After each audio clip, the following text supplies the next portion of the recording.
Olá, eu sou Tânia Barros. Seja bem-vindo a mais uma história no canal Loucos por Biografias.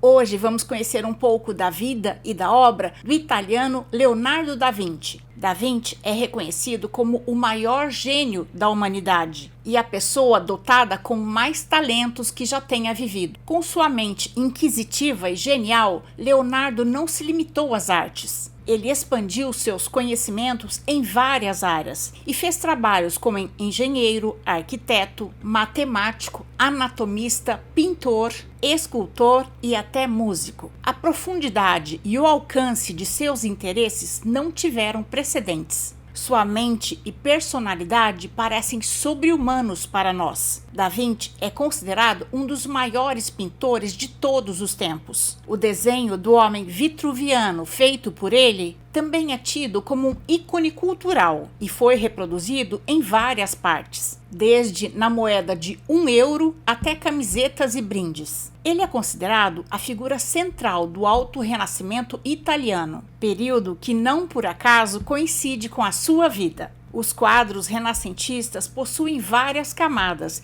e são feitos camada após camada. Suas pinturas retratam geralmente rostos e temas religiosos. Entre suas pinturas mais famosas estão A Última Ceia e Mona Lisa, considerada uma das obras de arte mais icônicas e misteriosas de todos os tempos. Da Vinci é reverenciado por sua engenhosidade e tecnologia. Concebeu projetos e invenções que só foram realizadas muito tempo depois de sua morte, como a asa delta, paraquedas, helicóptero, traje de mergulho, bicicleta, bomba hidráulica, instrumentos musicais, tanque de guerra, o casco duplo das embarcações e uma teoria rudimentar sobre as placas tectônicas, que são responsáveis por gerar enchentes, terremotos, erupções vulcânicas. Existem 55 placas tectônicas no mundo. Como cientista, foi responsável por gerar grande avanço no conhecimento nos campos da anatomia, engenharia civil, ótica, hidráulica e hidrodinâmica. Mais de 500 anos após sua morte, a mente inquisitiva e brilhante de Leonardo da Vinci continuam inspirando artistas, cientistas e intelectuais em todo o mundo. Leonardo da Vinci nasceu no dia 15 de abril de 1452, na pequena Vila Vinci,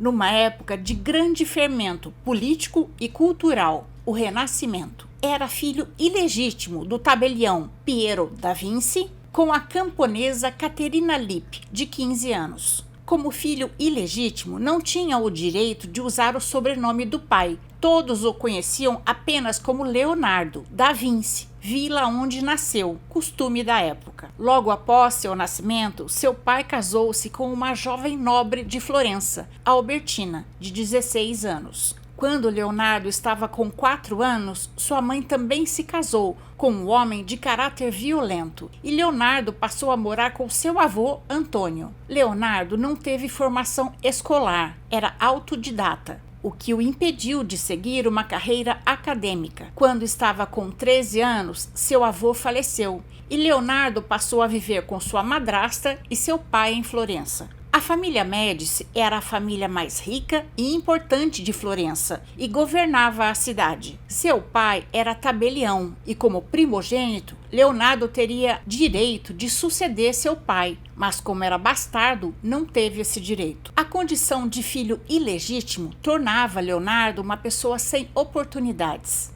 Mas, como seu pai era um tabelião respeitado, quando ele tinha 16 anos, seu pai levou seus desenhos para Andrea del Verrocchio, reconhecido como o melhor pintor, escultor, ourives, engenheiro e arquiteto de Florença. Verrocchio recebia encomenda de todos os tipos e recorria a seus discípulos para auxiliá-lo. Assim, eles passavam a dominar várias técnicas. Ao ver os desenhos de Leonardo, Verrocchio ficou impressionado com o talento do garoto e o aceitou como seu aprendiz. Depois de ser aceito como aprendiz do grande Verrocchio, Leonardo podia andar de cabeça erguida por Florença. Na famosa oficina de Verrocchio, Leonardo recebeu formação completa. Aprendeu as técnicas de desenho, escultura, pintura, mecânica, ourivesaria e fundição de metais. Entre os discípulos do mestre Verrocchio estavam nada menos do que Sandro Botticelli, Domenico Ghirlandaio e Perugino. Ao se conhecerem, Botticelli e Da Vinci se tornaram amigos. No estúdio de Verrocchio, como na maioria dos estúdios de arte do Renascimento, era costume fazer as pinturas coletivamente. Depois do projeto ter sido delineado pelo mestre, cada discípulo recebia uma seção ou os elementos da pintura. O primeiro trabalho importante de Da Vinci foi uma parte da tela de Verrocchio intitulada O Batismo de Cristo. Lhe coube pintar os anjos e a paisagem à esquerda do quadro. Leonardo não usava a cor preta, intensificava a cor por saturação. Em julho de 1472, Leonardo aparece registrado como mestre na Companhia de Pintores de Florença. Suas pesquisas no campo da perspectiva, do claro e escuro, do ritmo e movimento revolucionaram a pintura, e Da Vinci passou a receber suas primeiras encomendas, tais como a Virgem do Cravo, a Anunciação e o retrato de Ginevra de Benci. Da Vinci, além de ser bom músico, tocava bem lira, era um jovem muito bonito e de personalidade agradável, o que facilitava seu convívio social. Aos 24 anos, quando se firmou como um grande artista, sua condição de filho ilegítimo foi esquecida e ele pôde frequentar a corte de Florença. Naquela época, as pessoas podiam fazer uma denúncia anônima, colocando-a numa urna pública. Em 1472, Leonardo foi denunciado e preso pelo crime de sodomia. Ele foi acusado de praticar atos sexuais com Jacopo Saltarelli, um jovem de 17 anos, muito conhecido em Florença como prostituto. O crime de sodomia era considerado gravíssimo e a pena era ser enforcado em praça pública. A falta de provas fez com que Da Vinci fosse solto. Porém, esse período de ser quase condenado à morte o abalou bastante. Ele manteve-se longe das artes por 2 anos. Em 1480, Da Vinci foi encarregado pelos monges da igreja de São Donato de Spoleto, em Florença, de pintar a obra que deveria servir de retábulo do altar-mor da igreja, a Adoração dos Magos. Para realizar a obra, Leonardo estudou longamente, por meio de desenhos, a estrutura do conjunto e a posição de cada figura. Mas quando decidiu retornar a Milão, deixou a obra inacabada. Outra obra dessa época que ele deixou inacabada foi São Jerônimo no Deserto, que hoje se encontra no Museu do Louvre. Em 1481, o Duque de Milão, Lorenzo de Médici, recebeu a incumbência do Papa de recrutar o melhor artista de Florença para pintar o teto da Capela Sistina. Tratava-se de uma ótima comissão e muito prestígio. Quando Lourenço soube que Leonardo tinha deixado a obra Adoração dos Magos inacabada, escolheu Miguel Ângelo para enviar a Roma. Talvez tenha surgido aí a rivalidade entre Da Vinci e Miguel Ângelo. Em 1482, aos 30 anos, Leonardo transferiu-se para Milão e hospedou-se com os irmãos de Prédies, também pintores. Como queria prestar serviços ao duque Ludovico Sforza, escreveu-lhe uma longa carta, enumerando suas aptidões. Curiosamente, ressaltou mais a sua habilidade como engenheiro civil e militar e menosprezou seus talentos artísticos, embora esse fosse o motivo da sua fama. Mas no fim, conseguiu trabalho mesmo como pintor.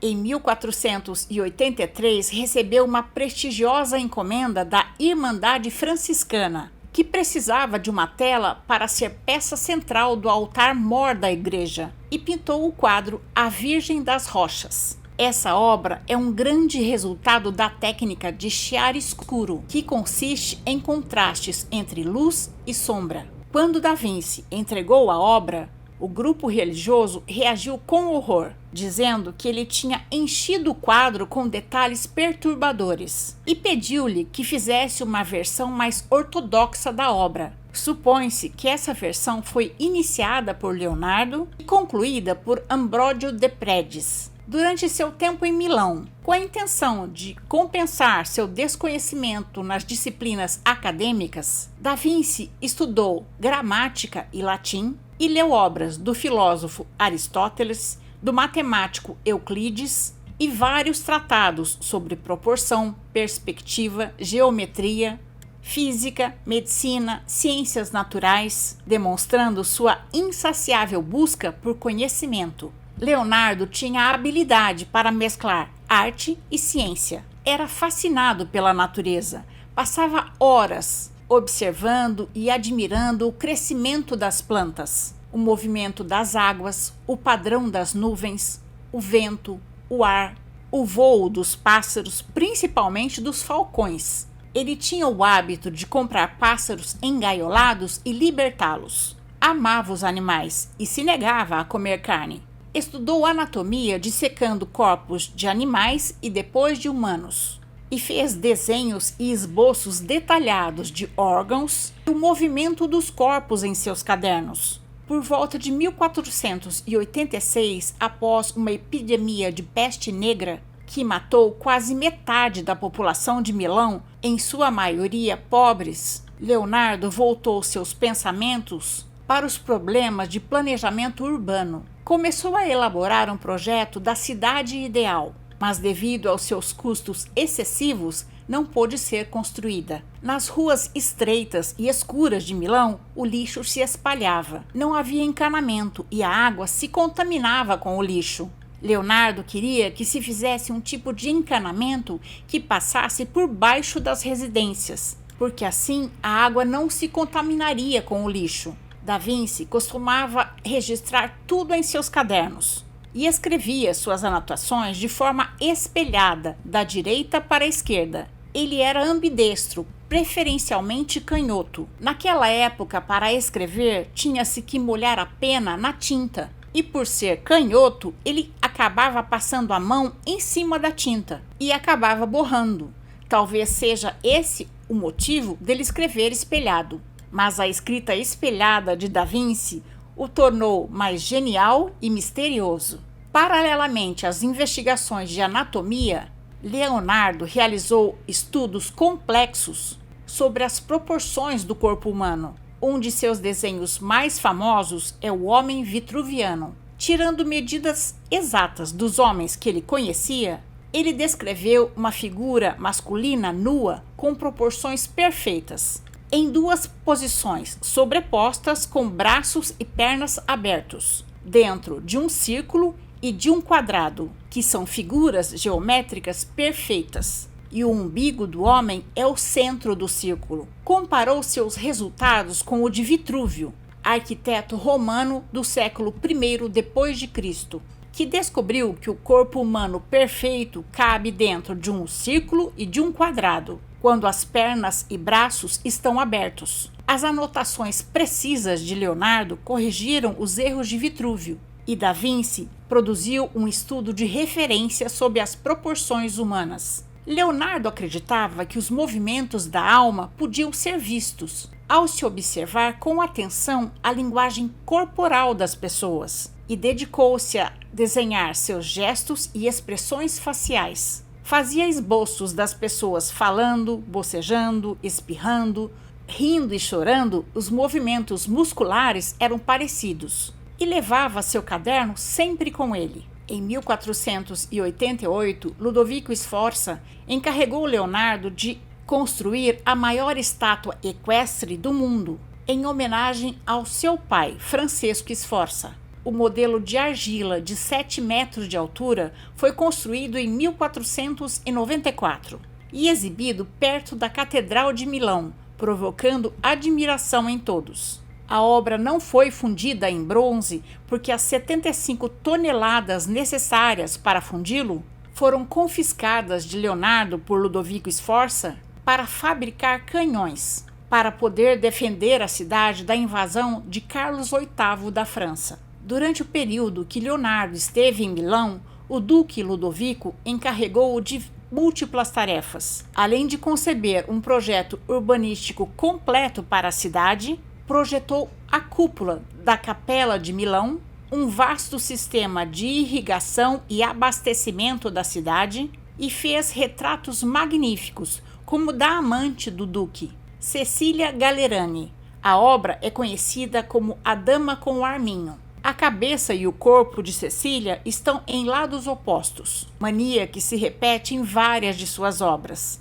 Em 1495, o Duque Sforza convenceu Leonardo a fazer um suntuoso afresco, com 9 metros de largura e 4 de altura, numa parede do refeitório dos padres do convento de Santa Maria delle Grazie, em Milão.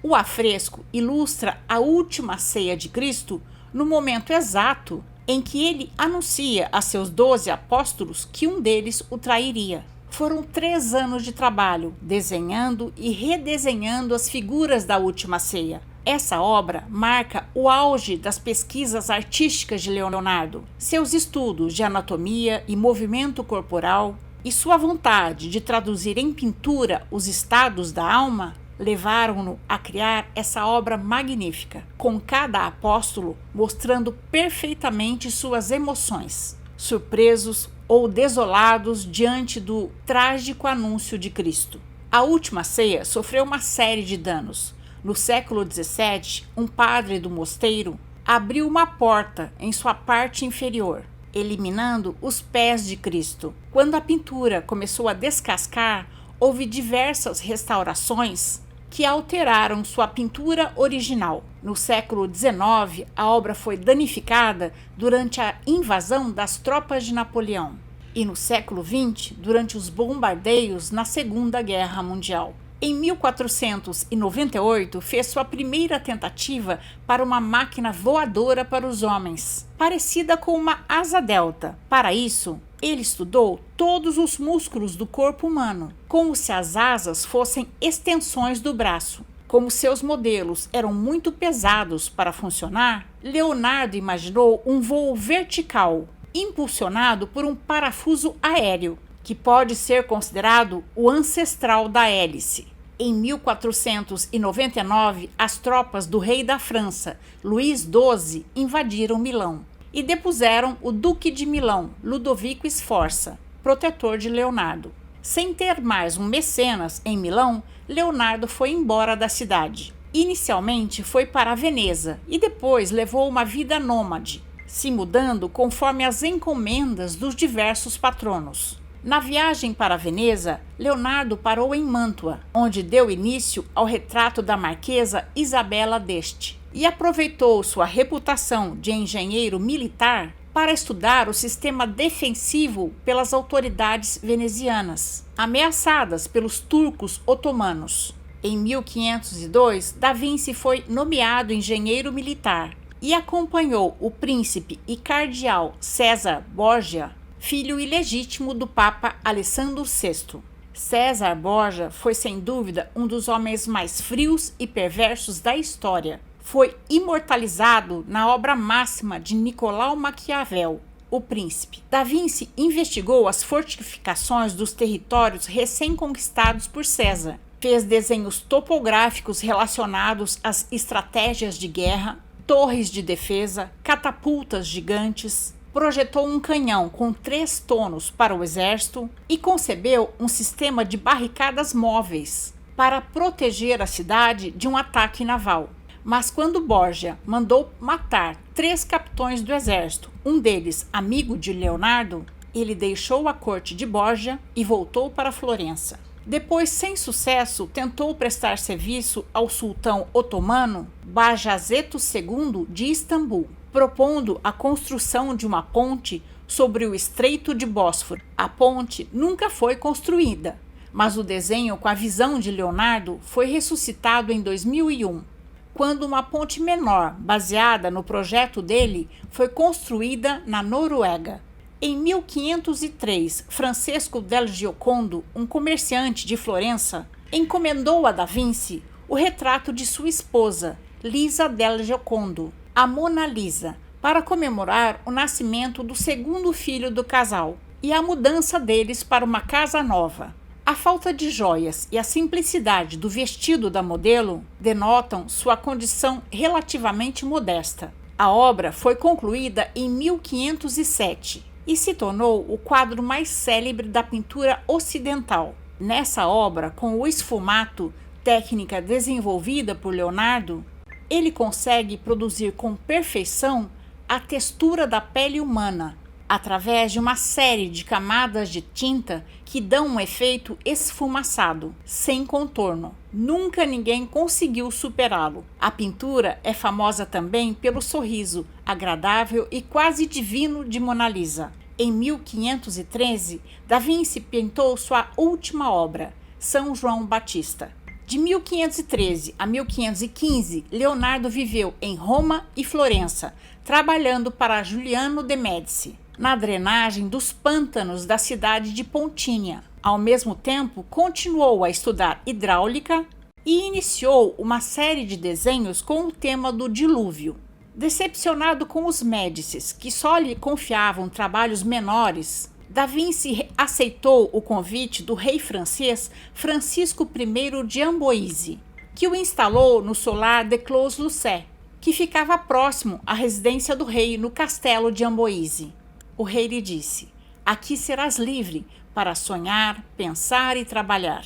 O rei Francisco I confiou a Leonardo vários trabalhos. Leonardo criou cenários e figurinos para os festejos na corte, fez os projetos de canalização e de edifícios e provavelmente participou do projeto do castelo de Chambord e de sua famosa escadaria dupla. Contudo, um problema na articulação da mão esquerda o impedia de pintar novos quadros. Leonardo da Vinci faleceu no dia 2 de maio de 1519, aos 67 anos. Ele faleceu nos braços do rei Francisco I, que se tornou seu amigo. Obedecendo à sua vontade, ele foi enterrado na igreja colegiada de Saint Florestin, no castelo de Amboise, cidade francesa.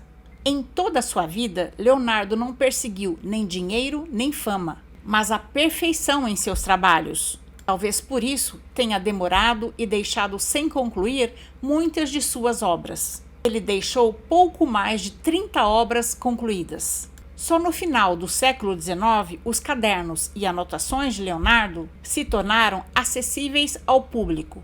Aí surgiu o mito, o gênio, pela vastidão do seu conhecimento. São 13.000 páginas de notas e desenhos.